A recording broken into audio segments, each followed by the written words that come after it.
नमस्कार मंडळी, आम्ही आहोत अमेरिकेतली मराठमोळी फॅमिली आणि आज मी तुमच्याबरोबर काहीतरी स्पेशल शेअर करणार आहे। मध्यंतरी आमच्या गाडीचा एक नवीन अपडेट आलेला आहे, ज्याच्यामध्ये तुम्हाला गाडीपर्यंत जावं नाही लागत, गाडी तुमच्यापर्यंत येते अगदी ड्रायव्हर नसताना। सो आता आमचं जस्ट काम झालं आणि आम्ही गाडीतच बसणार होतो आणि जो पार्किंग स्पॉट आहे तो जरासा लांब आहे आणि रिमझिम पाऊस पडायला लागला, तर म्हटलं की हीच ती बेस्ट वेळ आहे जेव्हा आपण गाडीला इथे बोलवू शकतो आणि पावसात भिजावं नाही लागणार। सो आता गाडी आपण बोलूया, इथून बरोबर आपली गाडी येईल आणि आपण फक्त गाडीत दार उघडून बसायचं। सो हे ॲप आहे, इथे लाल एरो दिसतो ती कार आहे आणि जो ब्लू डॉट आहे ते आपण आहोत आणि आता आपल्याला इथे कम टू मी करायचं आहे आणि आता गाडी येईल।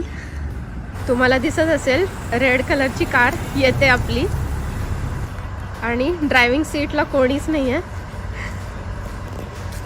गाडी इथे येऊन थांबली आहे, कोणीच नाहीये ड्रायव्हिंग सीटवरती।